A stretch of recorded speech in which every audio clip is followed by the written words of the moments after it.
what are the relationships from the past that are still having a hold on the present? What has been wounded across generations also gets healed across generations. Your job is not to heal every single thing that has been passed down to you generationally. That's too much. That's too much of a job for one person. Your job is to chip away at it as much as you can. That the idea that we only grow in childhood or we only develop in childhood is a hoax. Can we have the capacity to accept our humanness enough that we don't live in, fear and terror and the harshness towards ourselves, and that we are able to take enough ownership that our children don't feel like they have to pretend that everything we do is right. Otherwise, they're going to make us mad or, full of shame. You've brought up a few times attachment styles. Will you give us just a general understanding to be on the same page? Yes. It's called earned secure. I mean, that's part of why I'm obsessed with this research is that we can it's not genetic. It's not a predisposition. You aren't more likely to have it with one type of personality. It is a relationally inherited pattern. And there's this just this moment to remember our sweetheartness in this sea of the logistics of having kids and jobs.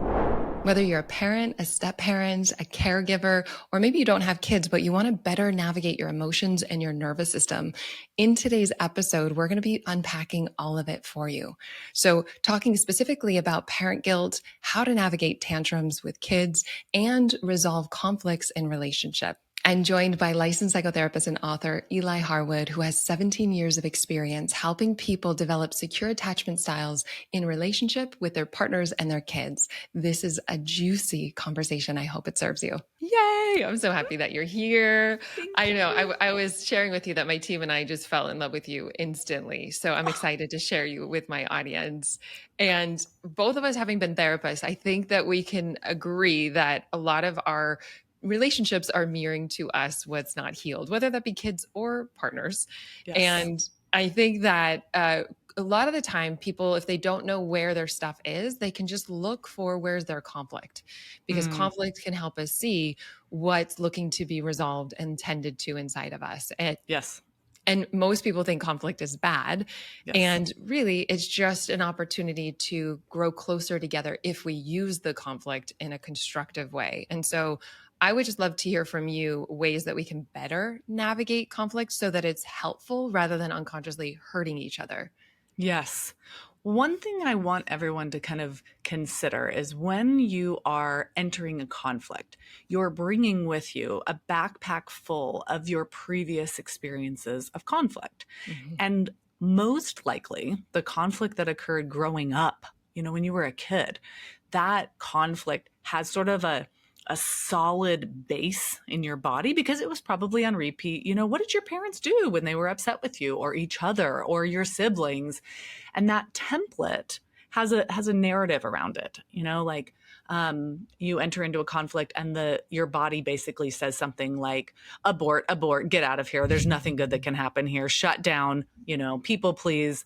It might say, put your fists up. This is time for fisticuffs, and you better defend yourself because only one person is going to leave the situation in the right, and it's going to be you. So you better battle for being right.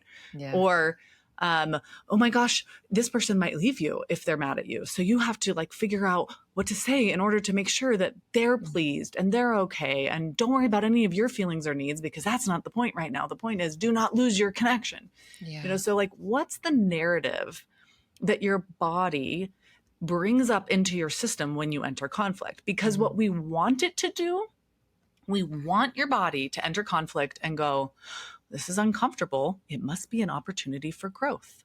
I wonder what I'm going to learn. I wonder what you're going to learn. I wonder what we're going to learn. What are we going to discover? I call it a discovery mindset around conflict. And, as therapists, we get really good at this because our clients get disappointed with us, frustrated with us, and that's a part of our process. All the time. That's right. And we have to hold that space. Yeah. Yeah. So we learn how to trust conflict, and we also learn the fruit of conflict. Yeah. Some of the most powerful therapeutic moments with my clients are moments where I goof in some way, shape, or form. Maybe I misread something. I push too hard. I don't push hard enough. I'm a little bit late, whatever the thing is. And that conflict arises up information in their nervous system that's needing to be attended to. And when I can stay calm enough and curious enough, it usually births something incredible that would never have been birthed without the conflict because it wouldn't have arisen. And you get to repair and show a new way Yes. to say, yes, I'm human and it's okay to make mistakes. And this is a safe Yes. relationship still. And we get to learn how to repair it.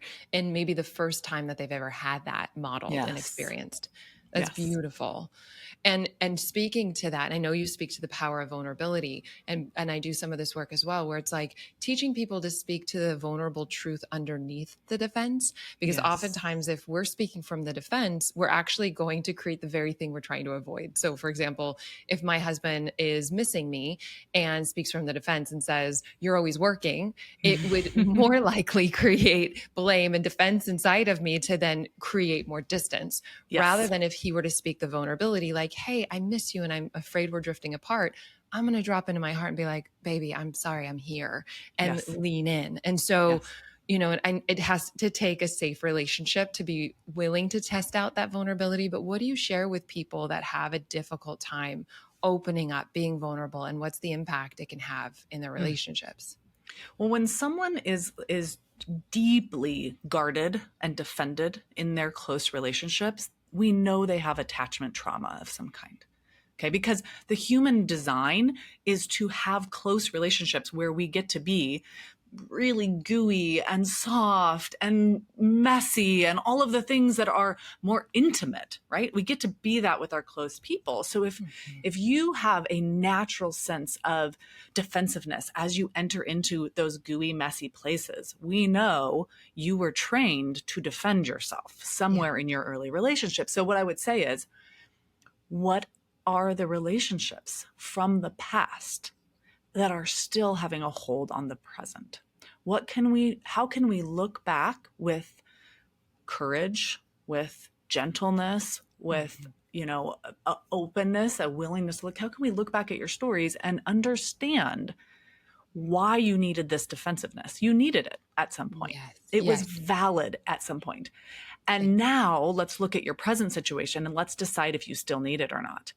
Because sometimes you do. Sometimes you're in an abusive relationship because that's what you Mm. grew up with and you've continued Mhm. in that. And I'm not going to push you Mhm. to be more vulnerable with your abusive partner. That's right. That's right. But sometimes, many times, you no longer live in a state where you're a child and your caregivers are incompetent at giving you what you need. You actually have the people you wanted in your life. You just don't know how to use those relationships in secure ways. Yeah. And what I love about what you're sharing is like, is it effective? Let's not judge it. And let's Mm-hmm. have compassion that it actually served you to a degree. And is it serving you now? And if not, how do we upgrade it? Being Mm. compassionate with ourselves. I love the curiosity and the compassion. It's like, okay, that makes sense. And is it still working for me? So I love that perspective. I think that's really helpful. And then in those relationships that we feel safe with, to be willing to experiment, to test a little bit, to see as a scientist what Mm-hmm. happens when I'm 5% more vulnerable and honest here, Yes. and Yes. and then keep going from there. Yeah, I that's love it. beautiful. And so you're kind of attuning to this already. It's like most of the things that we are challenged with as adults is because our parents didn't learn to emotionally attune to us or teach us how to Yes. regulate or co-regulate with us, mostly because they probably were not regulated in their own nervous system. And so Yes. that's common. But what would you say with parents who have big emotions that are coming up? How can they learn to navigate their emotions in an effective way? And how would that impact their kids? Okay, one of my most favorite things to say to parents is that the idea that we only grow in childhood or we only develop in childhood is a hoax. And that one of the most significant moments of growth in our life is when we become parents. So your job as a parent is not to be put together or to have it all together or to know what to say all the time. That's not your Yeah. job. Your job is to be a determined learner. So as your child grows and needs you, there are going to be things they need from you that you haven't yet developed in yourself. Hmm. That doesn't mean, well, too bad for your kid. They're screwed now because they didn't get the best of parents. That's the moment for your development. That's going to be the stepping stone for you growing in something you never got to grow. So see Mm-hmm. your children and their needs as invitations for your growth. So let's say you grew up in a home where everyone was really tense and control focused, and your child is being normal and they are having a tantrum about something that, they're not getting. You're going to notice that kind of rise up in your nervous system in response to that disorientation of your child. And it might rise up with like I've got to take control. I'm going to punish my kid in this really intense way to try to get them to stop. Or it might rise up as like I got to get out of here. I can't handle this. I feel overwhelmed, or I feel trapped, or I feel like I can't, or it might just be like you totally shut down and zone out. I don't know how it's going to rise up in you, because it depends on your nurture, like what happened to you, your nurture growing up, and your nature, your personality, and kind of your biology. So when that happens, that's when I want you to get curious. So we get curious in conflict, but we also want to get curious in relationship to our triggers. Like, wow, I am really not feeling good. I had this with my son recently where he is growing up in a different financial situation than I grew up in. So we were kind of always at the edge of like, oh no. And he doesn't understand, oh no, financially. He's been pretty well provided for. And so he was asking for something and it was fairly ridiculous. And our answer was no. And he wouldn't let it go. And I felt within my own body just sort of this like ick, where I was just like, oh, he's like he's like getting entitled. Like, and I could sense that I was not in my adult self anymore. He was no longer the child and I was the adult helping him learn. It was like, whatever he was feeling was unacceptable. I was going to not accept it. And I had to figure out how to extinguish it, which that's very much an immature place, right? In me. So I had to pause and step back and be like, what is this? And I'm like, oh, I'm in a state of fear. Why am I in a state of fear? Oh, well, because when I was a kid growing up, I didn't ask for anything that wasn't essential. I did everything I could in my family of origin to make sure that I wasn't a burden to anyone in any way, because I couldn't be a kid. And then I could step back and see like, oh, he's being a very normal kid. And he's a normal kid who doesn't feel the financial crisis of a family that like I did. And so it's okay. And I don't actually have to do anything more than just keep reminding him that, no, I'm sorry, we aren't going to buy a Cybertruck. That was the thing. We can't afford a Cybertruck. I'm very sorry. Also, even if we could, we're not getting the Cybertruck. But I feel like the parents that are having an easier time approach it from this perspective of curiosity, compassion, and using anything that's triggering in their life, including parenting, to look at how do I evolve and heal through this experience. Yep. Because like maybe you were a family of origin where anger wasn't accepted, and then your kid has a healthy expression of anger, and then that brings up a trigger. So then it's like, oh, I can make space for anger within inside my system. Anger is not bad. Maybe I was taught that. Violence is a different story and action. Yes. Oh, but anger is part of my human experience. It's okay to presence anger. So then our kids in life just give us opportunities to live more free, essentially. Absolutely. Yeah. Imagine you're fully embodying the confidence you've always known was within you, and you're effortlessly attracting dream clients, watching the impact that you're making in the world. No more doubting yourself, no more feeling like you're on the sidelines watching others succeed, and no more wondering where to find your next client or your first. Instead, you're thriving with a waitlist of dream coaching clients eager to work with you because they know you help your clients get results. If this sounds like something that you're desiring, then I'm so glad that this found you, because I am hosting a new free 3-day live challenge called Self-Doubt to Sold Out, happening October 8th through the 10th. And this is designed specifically for new and seasoned coaches, therapists, and healers who are ready to elevate their business, skyrocket their confidence, and become the go-to expert in their niche. So in these 3 days, you're going to gain powerful embodiment tools that you can immediately use to create lasting transformation, not just in yourself, but for your clients as well. You're going to break through the blocks that have held you back from the success and income that you truly desire. And you'll discover a way to sell that feels good to both you and your potential clients so that you have them lining up to work with you.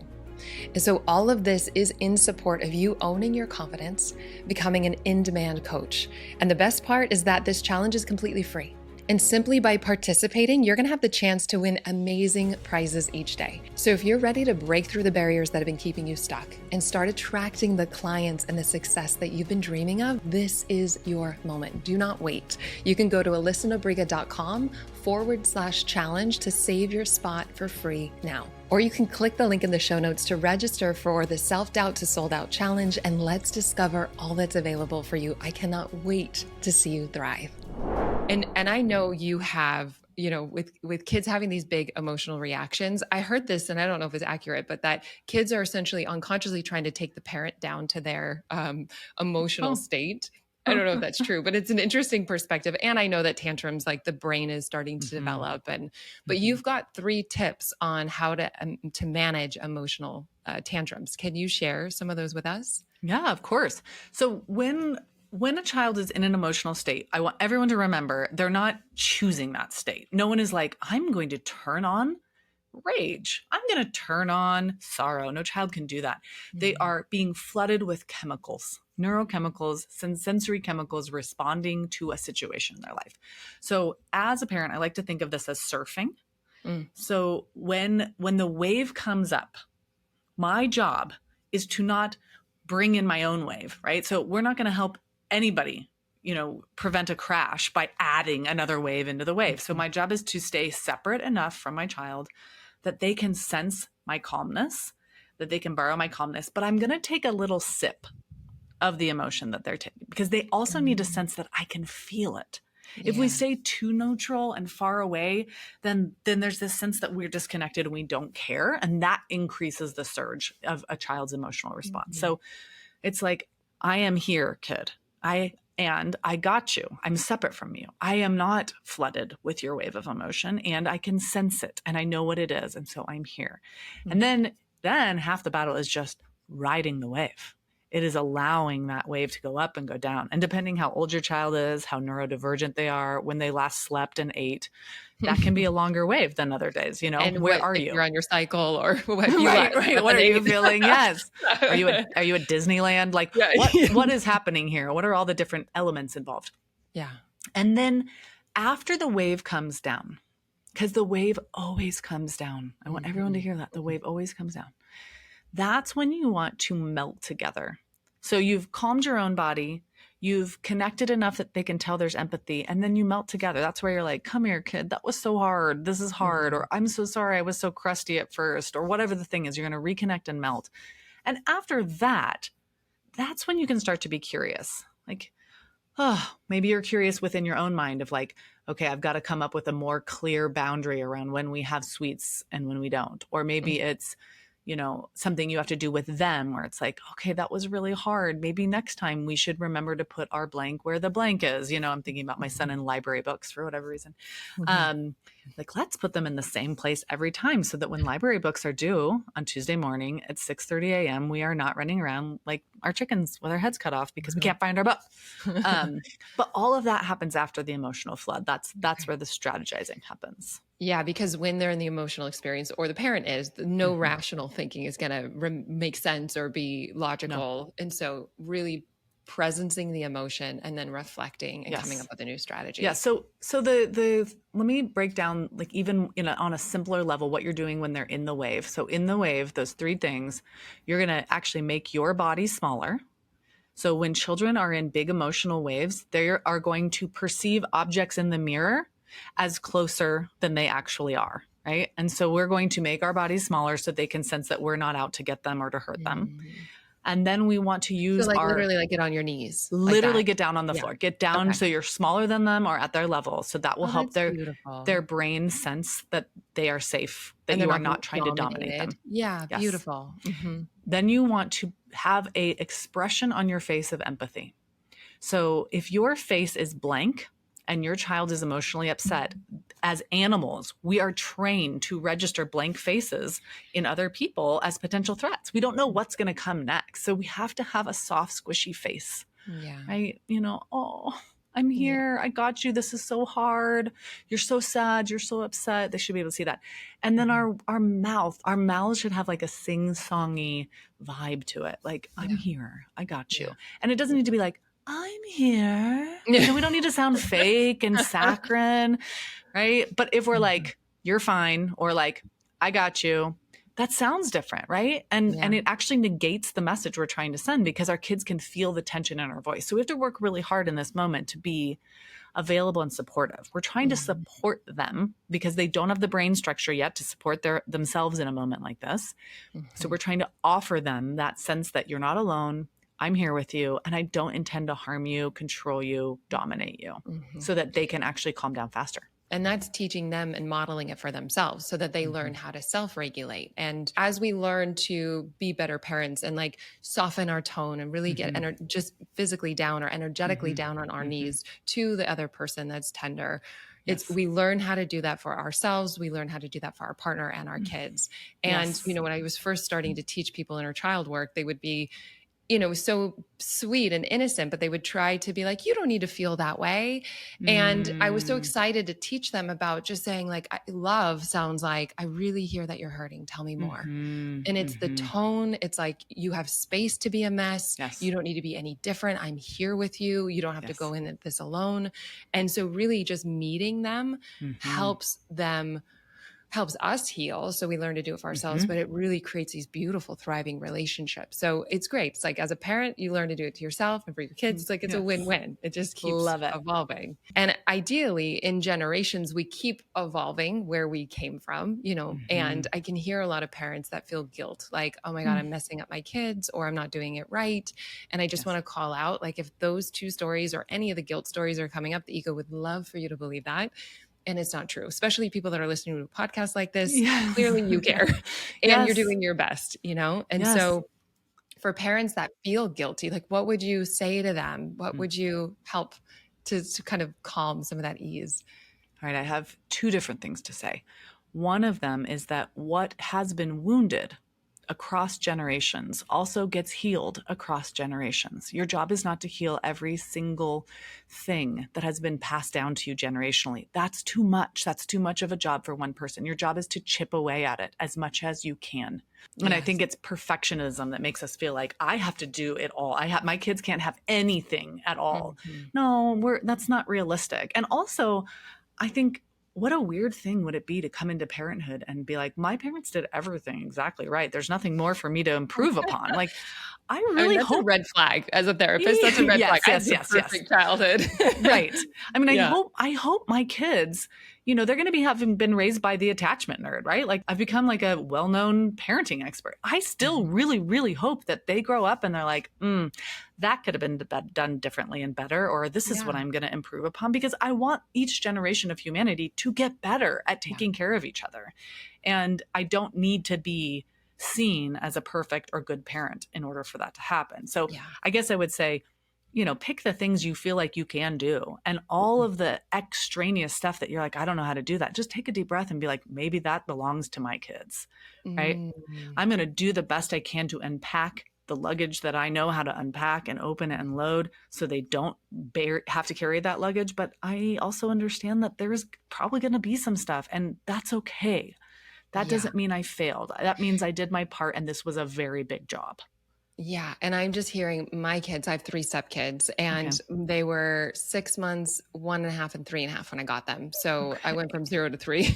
And my husband is a really incredible father. And one of the things that they said is like, oh my God, do I need to be perfect? Because they really perceive him as perfect. So either way, there's going to be something, they're going to compare like, oh shoot, now I've got this bar. And he's like, oh gosh.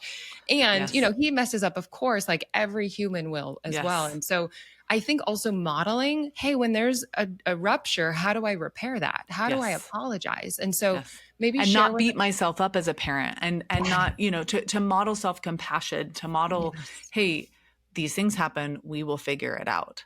So the other key piece I want to tell you all is a piece of scientific data that is from Ed Tronick.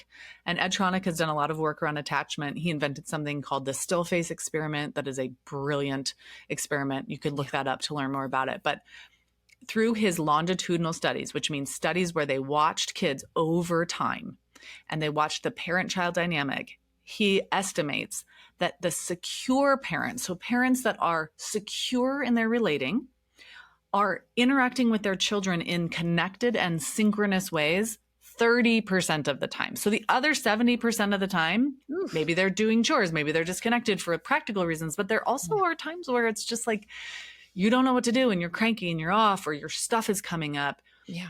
And the key is, when you mess up, are you the leader in the makeup? So are you the one coming back around and saying to your kid, I'm so sorry.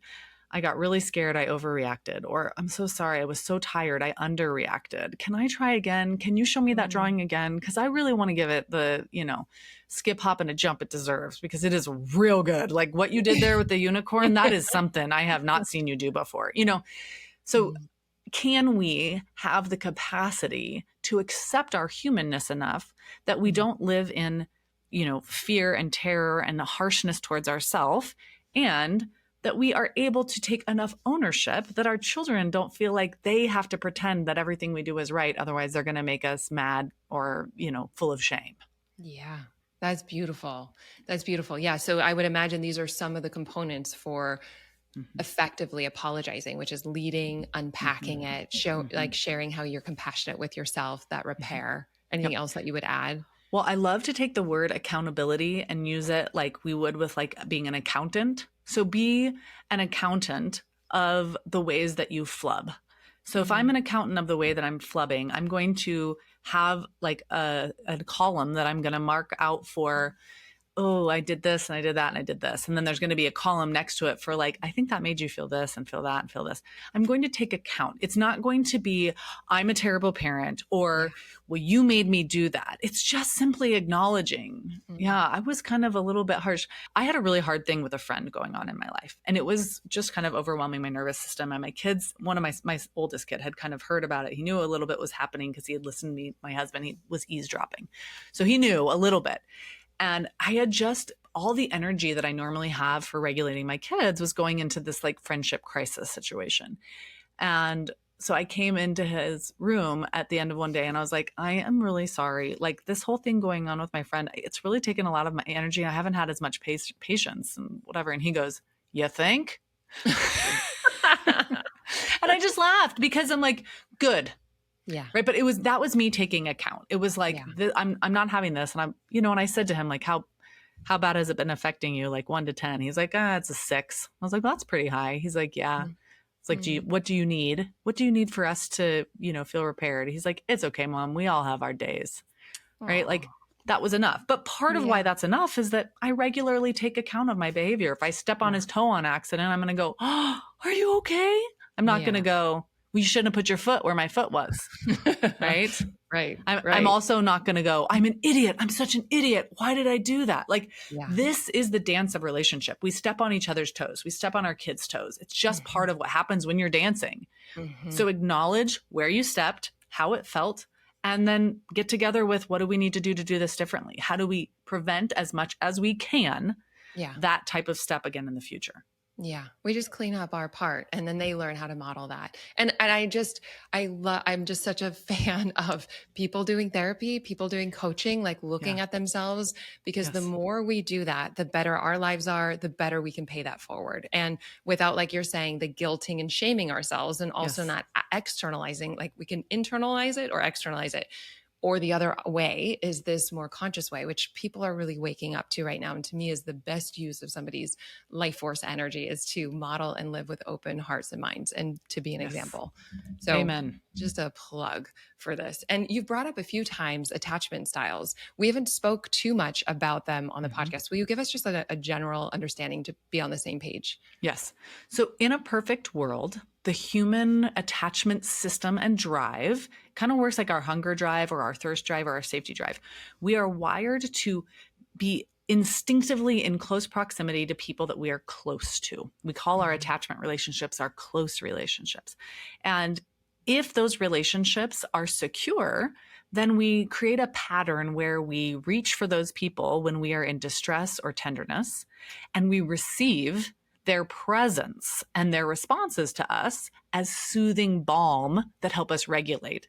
And then we go back out and we continue to live in this crazy world and do whatever it is we're doing in the world. But if we grow up in family systems where our caregivers are inadequate at responding effectively to us. So let's say we grew up in a home where if we were sad, we were ignored because our caregivers believed that if they responded to our sadness, we were going to become spoiled. Yeah. Well, then we develop a pattern of avoiding what we feel. So we would call that an avoidant attachment pattern. So what happens in avoidance is not an avoidance of attachment. It's an avoidance of tender emotional states. So in close relationships, when we feel tender, if we have an avoidant pattern, our instinct is to go take our messy feeling stuff into the other room and try and get it to settle down away from people so we don't burden anyone, and then come back when we feel more calm. I think that's such an important distinction that you made. So it's not necessarily physically leaving the relationship. It can be, but it's not necessarily. It's more when it gets challenging emotionally, they're just mirroring what they learned and witnessed with their parents, which was to avoid. Yes.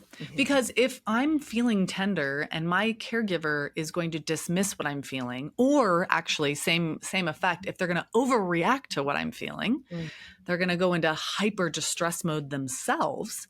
It's just easier to keep my big feelings inside and not to show them on my face or in my body and not to reach. So if that is a pattern that you've had, you have to learn how to reach again. You knew how at some point. All babies initially reach. They stop reaching usually around age 12 months, not 12 years, 12 months, 12 to 18 months, but they'll stop reaching if there is no one who can responsively help them regulate and soothe. Some of this was from Mary Ainsworth, right? Originally. Secure is reach and receive. Avoidance is avoid and distract. There's one that we call multiple different names, which is very confusing. Sometimes we call it resistant or ambivalent, or people often correlate it with this other thing called anxious attachment, but it's actually all of the attachments that are not secure are anxious. So that's a little bit confusing. So this one, I'm going to call it resistant because I think it creates the best image of what happens in childhood. So when a child is growing up with a caregiver or caregivers who are unpredictable in their ability to soothe them. So sometimes they can. Sometimes they can respond calmly and empathetically and reassuringly. But sometimes they can't. And there's enough of a confusion around when they can and when they can't that the child develops a coping mechanism. So that avoidant child is coping also. That avoidant child learned the best way to cope with my feelings is just keep them to myself. The resistant child learns if I keep my eyes off my caregiver, they might not be there when I need them. So they become clingy. So their adaptation is I'm going to cling and I'm not going to soothe. So their two words are reach and reject. I want you, I want you, I want you. I don't want you anymore. You're not doing it right. Right. And so in couples, this is where you'll see this in couples. We call this protest in the research. But if this never gets resolved and someone grows up with a resistant attachment pattern, they get very preoccupied with their partner. They think about them a lot. They're constantly worried that their partner doesn't love them. They want more and more and more from their partner. But when they say like, you don't love me, and their partner says, I do love you, they reject it. You're only saying that because I asked you. Or if you did love me, you would have put your dishes away, or you would have blah, blah, blah, blah. There's this sort of like painful feeling of being stuck in the wanting. I'm wanting my person, but I don't know how to receive what it is that they bring and give to me. And this is essentially recreating what they experienced as kids. Yes. It becomes self-fulfilling prophecy too, because if you constantly want reassurance, but you don't actually take in any of the reassurance given to you, people eventually don't want to be with you anymore because they're tired of trying to prove to you that they love you and they're there for you. Yeah. And so then you end up creating the very rejection you fear. It's great to become aware of it so we can see it if that's what's playing out, because we can change it. We can recreate our attachment styles and really heal. Yeah. Yes. It's called earned secure. I mean, that's part of why I'm obsessed with this research is that we can make, it's not genetic. It's not a predisposition. You aren't more likely to have it with one type of personality. It is a relationally inherited pattern, and you can relationally disinherit it through therapy and through positive relationships and through grief work and healing work.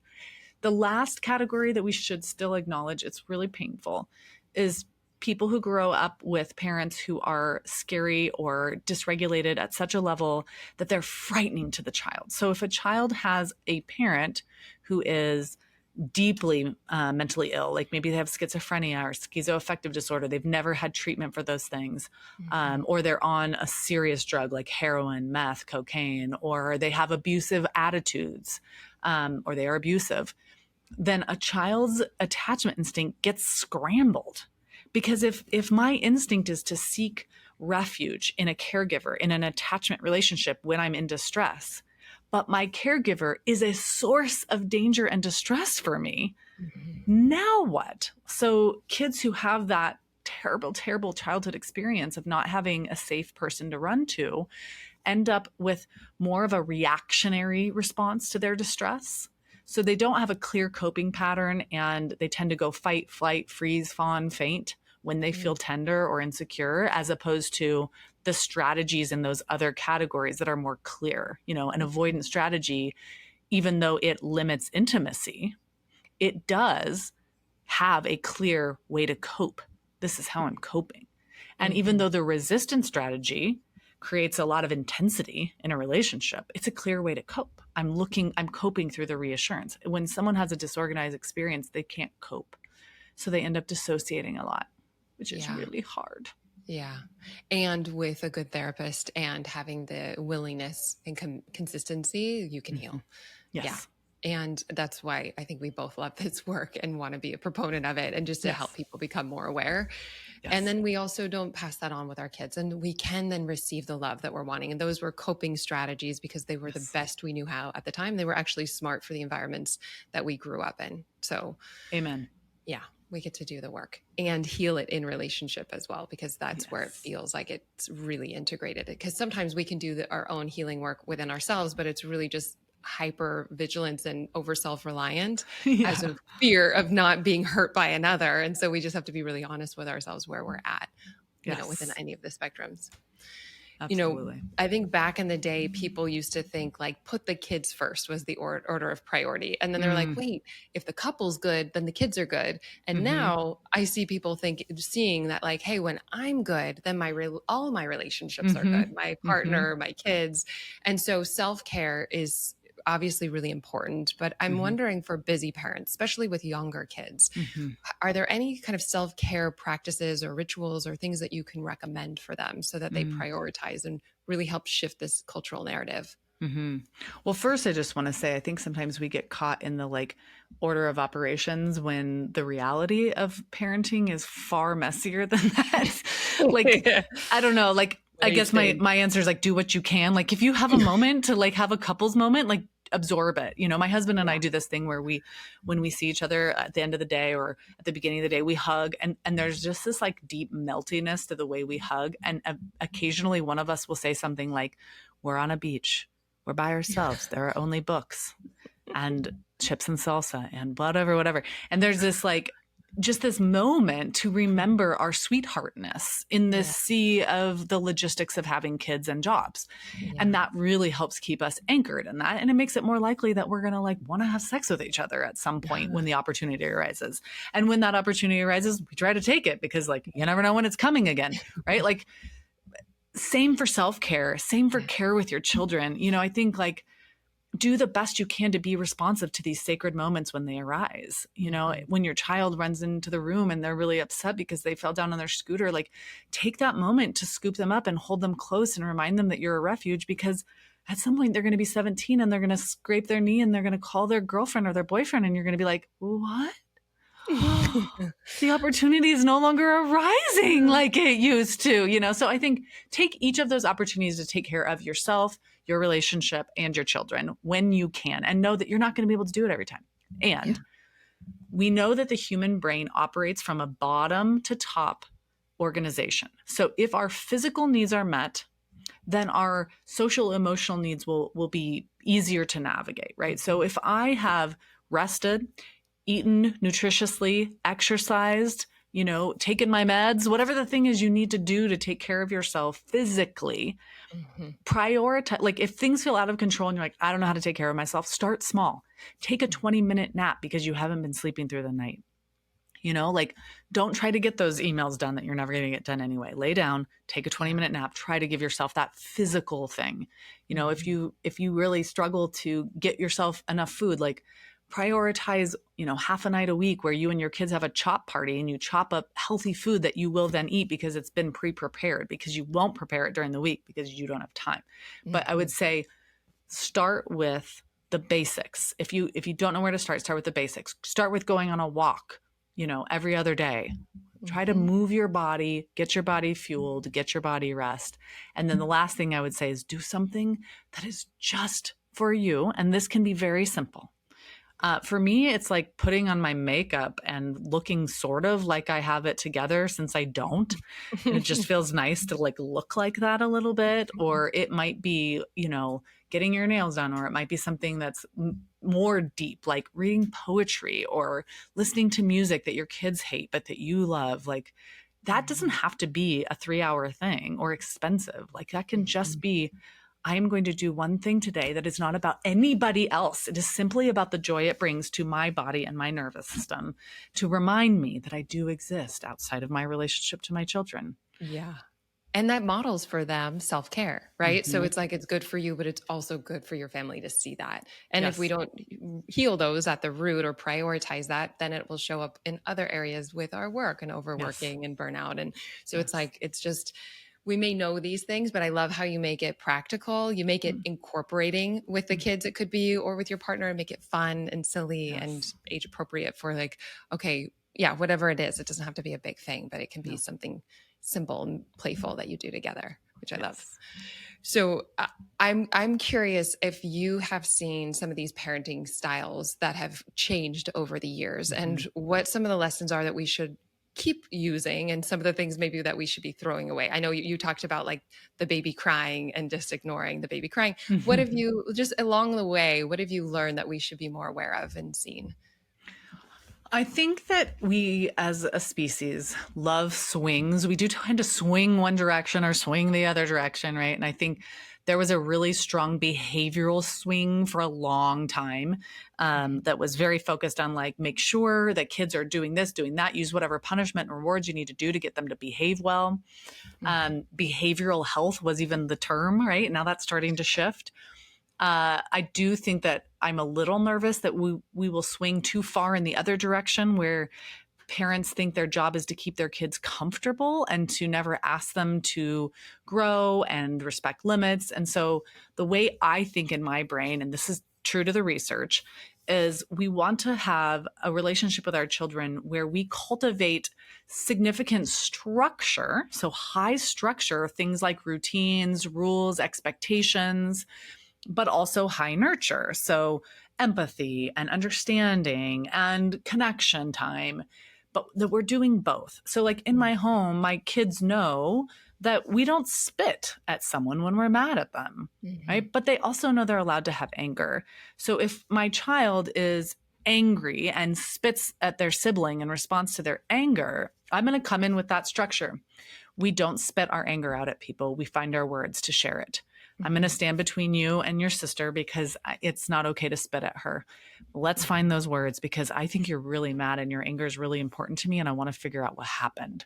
That's beautiful. I think more examples like that is so helpful. I think parents are like, "Oh, let me rewind that. I can try that on," because they want to be able to have that discipline and also that structure and safety. So, yeah, thank And you for I that. think there's also a myth there that if we intervene with our children, that the only way to intervene with the bad behavior is to make sure we punish them or create some kind of a consequence.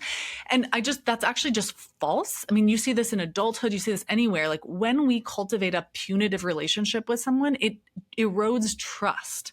So it might work in the moment to create behavioral change, but it's also creating relational change. And so we want to be really careful and use that as scant as possible with our children. And instead, we want to recognize that understanding is an intervention. So when I come into the middle of my spitting child and their sibling, and I say that's not what we do, I'm helping to build understanding for them of what it is that just happened. I'm helping them label that they were angry and so then they spit.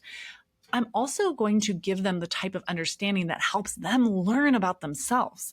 So now I'm going to say, what happened? They're going to say, she took the purple pony. The purple pony's mine, right? And I'm going to go, oh, she took your purple pony? Yes. Had she been playing with it without your permission? She didn't ask. Oh my gosh, that's really hard when someone doesn't ask to use our stuff. Do you want my help letting her know that you need her to ask permission to use her stuff? Yes. And get it back for me. Okay. I can get it back for you. I think first we're going to have to take a minute and calm our bodies because I think she's really upset. I'm going to have to go help her calm down because I understand why you were mad about the pony, but then you spit in her face. And that's kind of a yucky, overwhelming thing. So I got to go calm her down, and then I'm going to come back and I'm going to get your pony. Get my pony! I'm going to get your pony. Then I'm going to calm the other kid down. Then I'm going to come back and I'm going to have the pony and I'm going to say, okay, I got your pony. Now, what do you think it felt like when you spit in her face? Not good. Yeah, I think that's true.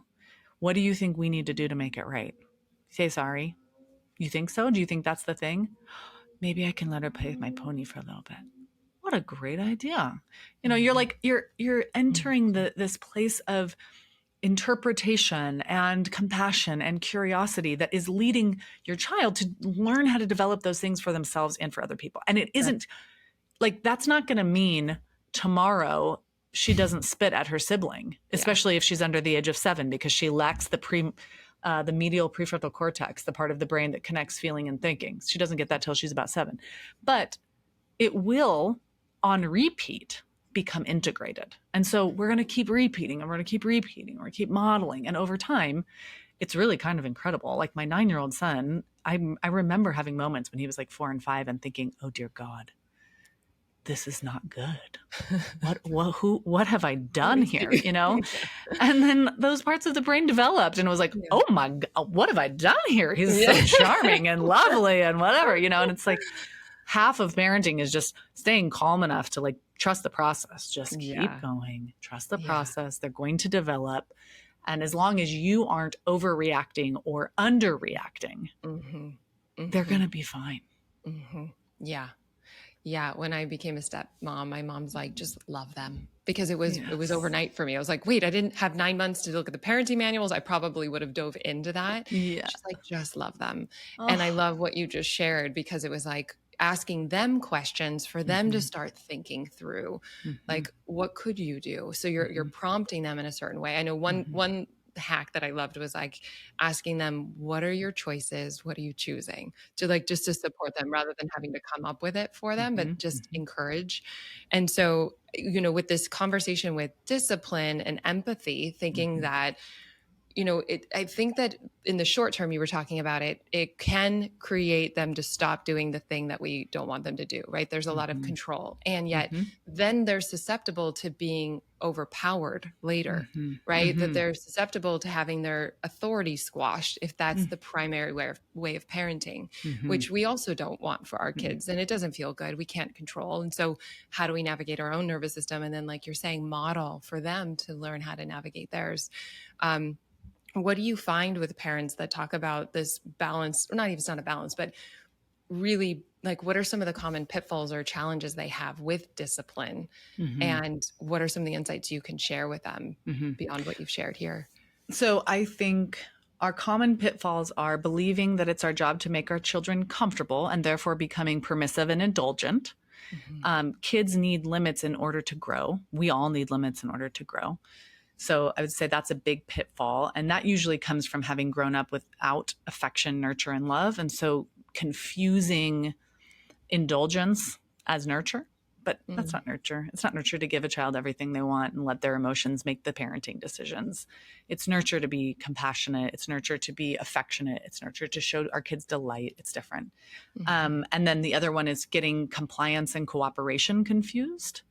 So compliance is about control. Cooperation is about connection and working together. And so compliance is actually much easier to create because all you have to do is be threatening and dominating and scary, and you will create a compliant child.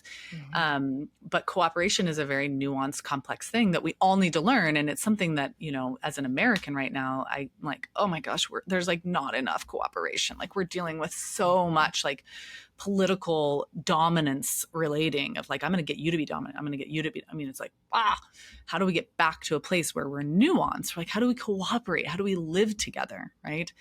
And I think if you're raising kids, it's easy to slip into this fear of like, my kids aren't compliant. Does that mean I've failed? No, it means they're kids and you haven't squashed their will. Like, please don't squash the will of your children, but also please don't let their will determine the structure of your home and your life. Right. So, my kids are allowed to have voice. And sometimes, honestly, my kids say things and I'm like, damn, that's right. I really thought I had this all under control, but like, that's a great point that you just made. So, we want them to have voices with us and to listen to what we're saying, but we also want to listen to what they're saying so that ultimately they learn cooperation and not compliance. Yeah. So like in the short term, maybe harder, but in the long term, so much more valuable for everyone. Yeah, I like to joke. I love to cook, and it's like, if you want to make a really, really delicious, stew, you have to do all the things. You have to brown the meat first. You have to take the meat back out of the pot. You have to put the onions in for the flavoring of the broth. Then you have to take those onions out and put different onions in for the end of the thing, because those ones would be too squishy. It takes a long time to make like a delicious French stew. Yeah. If you want to, you can put all those ingredients in the microwave and cook it. And like technically it's a stew, but like the meat is tough and the potatoes are undercooked. And like, of all the jobs we do, like this is one that deserves every step of the process and the time it takes to get there. Because at the end of the day, you want to be able to have a secure relationship with your child and have them know that you invested in their process, that you didn't just try to put them in the microwave and nuke them because that was more convenient for you. Mm-hmm. And bless all the conscious parents that are doing the work to raise their kids in this way. Because I know, and there are going to be times where a microwave is just the best option. I mean, we all put them in the microwave sometimes. Yes. But just like really calling all the parents out that are doing the work. And I know it's not easy, and yet it's such a gift in this world for them to be doing it for themselves and their family, future generations. Amen. And I just, with family dynamics being so varied nowadays, which I really love. I mean, I love being a stepmom. I don't think there's enough people that talk about that. Agreed. I also just, I got them very young. It was very easy. I'm so grateful for that. There was more dynamics with the co-parenting with the mom.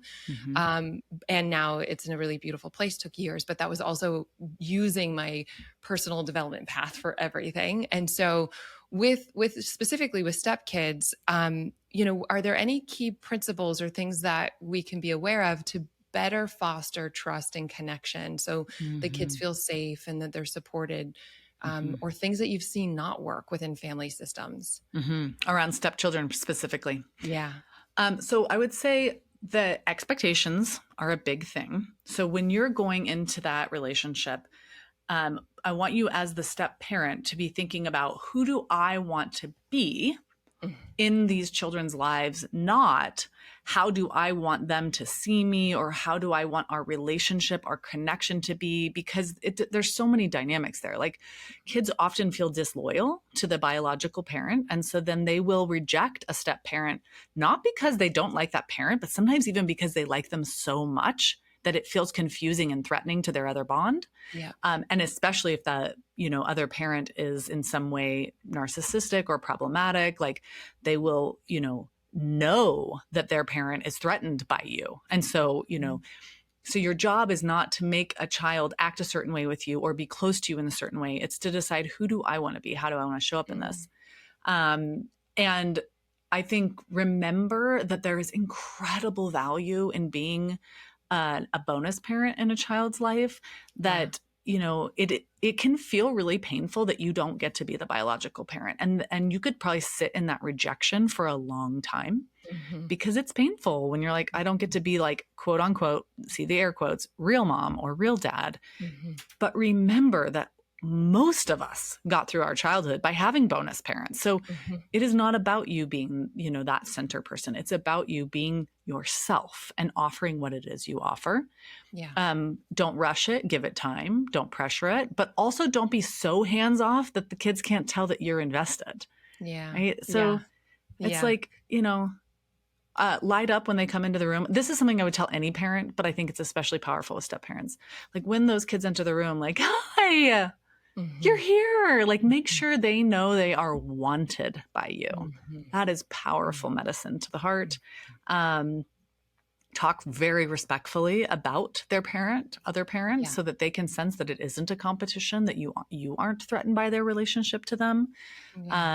And follow their specific personality and lead. So if you have a kid that's like, I am not going to get into deep talks with you, you just don't keep trying to get into deep talks, right? Like, play some video games with them, like go out and, play in the park, play in the yard, whatever the thing is, like attune to their particular way of connecting and Also, have other step parents in your life. You need other step parents who understand the particular obstacles that you are going through because they are different.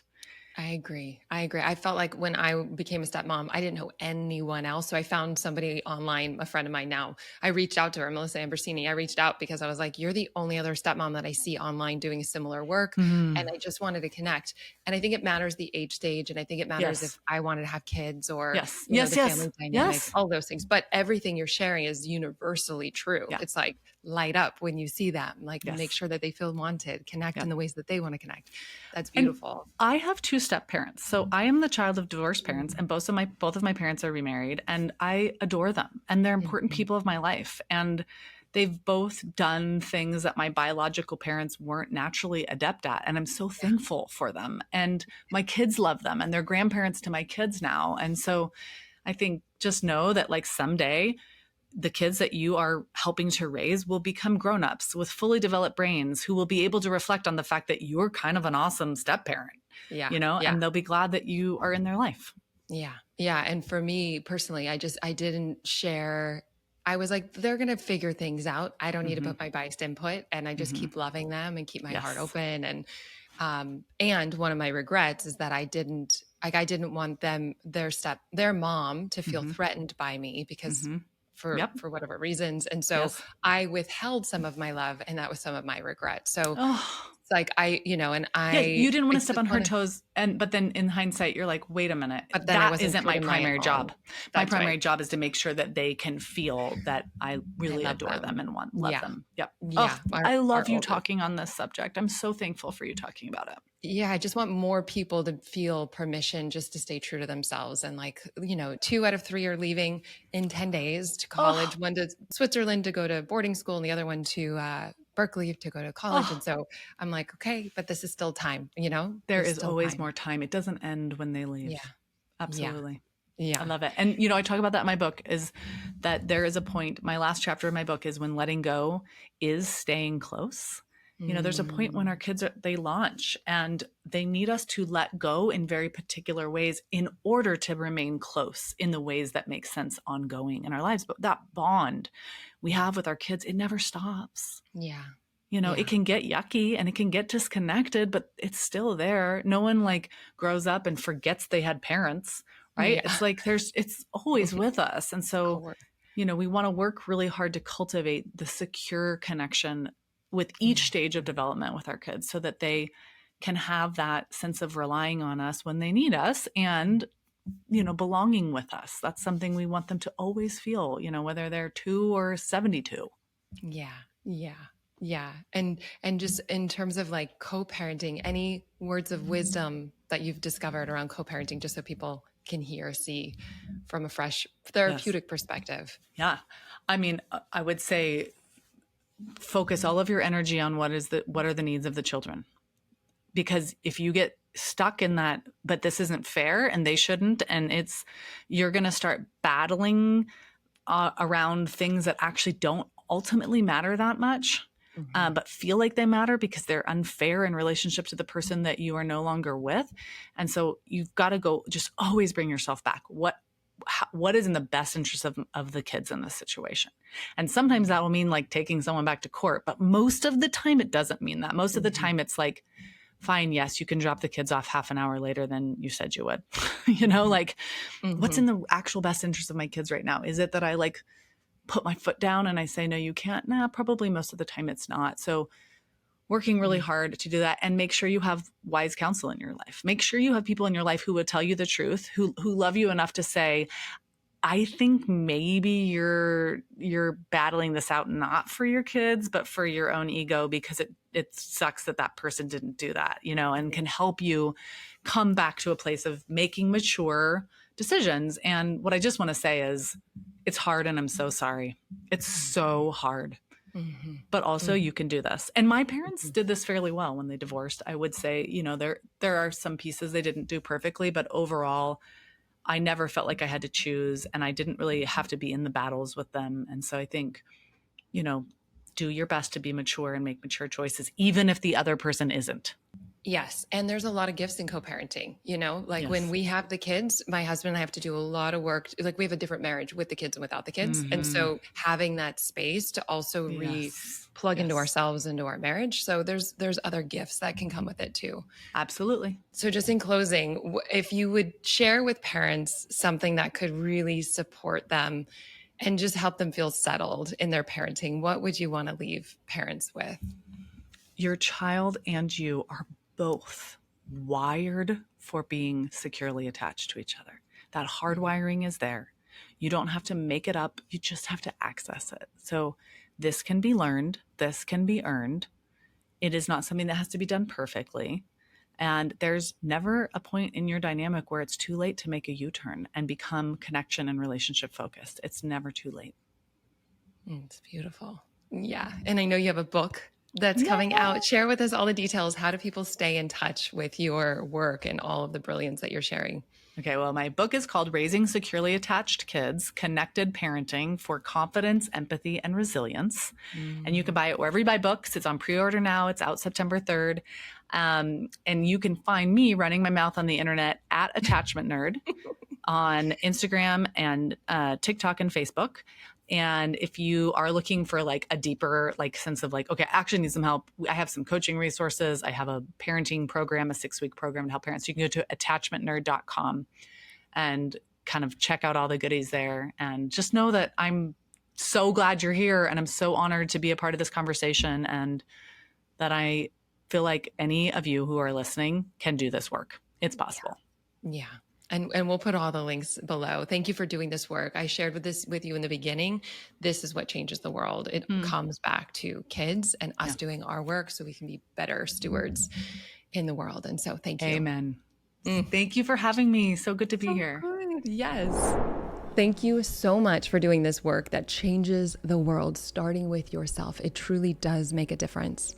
And if you're finding value in this podcast, a cost-free way to support us is by leaving an up to 5-star review. It does mean the world to us.